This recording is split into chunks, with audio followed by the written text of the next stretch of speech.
മോനിഷയുടെ ഓർമ്മകൾ എന്ന് പറഞ്ഞാൽ എല്ലാ എൻ്റെ എന്താ പറയുക, എൻ്റെ പ്രാണനിലെ ഓരോരോ തുടുപ്പിലും മോനിഷയുടെ ഓർമ്മകളാണെന്നുള്ളത് കാര്യം സത്യമാണ്.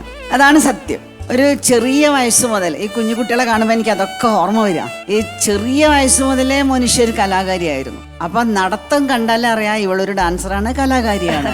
അങ്ങനെ അവളെ മനസ്സിലാക്കിക്കൊണ്ടാണ് മോനിഷയുടെ എല്ലാ കഴിവുകളും പരമാവധി നമ്മളെ അച്ഛനും അമ്മയും എന്ന നിലയ്ക്ക് ഞങ്ങൾ ഒരുപാട് എൻകറേജ് ചെയ്തു. ഞങ്ങൾ വാസ്തവത്തിൽ മോനിഷയുടെ പ്രസൻസ് എപ്പോഴും ഒരു ആഘോഷമായിരുന്നു. ആ കുടുംബത്ത് അന്ന് ഒരുപാട് നമ്മളുടെ ഇതുപോലെയുള്ള ഷോകളില്ല, ടി വികളില്ല, എൻ്റർടൈൻമെൻ്റ് ഇല്ല. ആദ്യ സ്റ്റേജിൽ വരുന്ന ഡാൻസ് പരിപാടി, ഞങ്ങളുടെ അസോസിയേഷൻസിൻ്റെ പരിപാടി, ആഘോഷങ്ങൾ.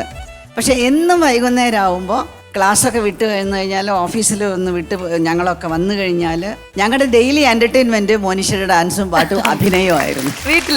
അതെ, വീട്ടില്.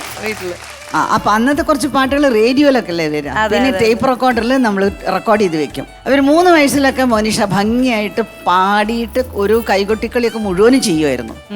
ചെറിയ കുട്ടിയുടെ ഭാഷയാണ്, കൊഞ്ചി കൊണ്ട്. പക്ഷെ ശ്വാസം മുട്ടിയാലും പാടിക്കൊണ്ട് മുഴുവൻ ഇത് നടത്തും. അതൊക്കെ അന്നത്തെ കാലത്ത് റെക്കോർഡ് ചെയ്തു. അന്ന് വീഡിയോ ഒന്നുമില്ല. അപ്പോൾ എനിക്ക് കുഞ്ഞു മക്കളോട് എന്നും പറയാൻ പറ്റില്ല. കാരണം ഒരു 30 വർഷത്തിൻ്റെ ഇങ്ങോട്ട് ജനിച്ചവർക്ക് എത്രത്തോളം ഇതൊക്കെ പരിചയം ഉണ്ടാവുമെന്ന് അറിയില്ല. പക്ഷേ മക്കളോട്, അമ്മമാരോട് എനിക്ക് പറയാനുള്ളത്, നമ്മുടെ മക്കൾ നമ്മുടെ നിധിയാണ്.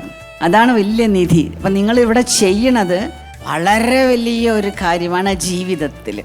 അത് കണ്ട് ഞാൻ ആനന്ദിക്കുകയാണ്. കിട്ടിയ ഓപ്പർച്യൂണിറ്റി ഒന്നും കളയരുത്. ജീവിതം ആഘോഷിക്കുക, സെലിബ്രേറ്റ് ലൈഫ്. ഇതാ എനിക്ക് പറയാനുള്ളത്.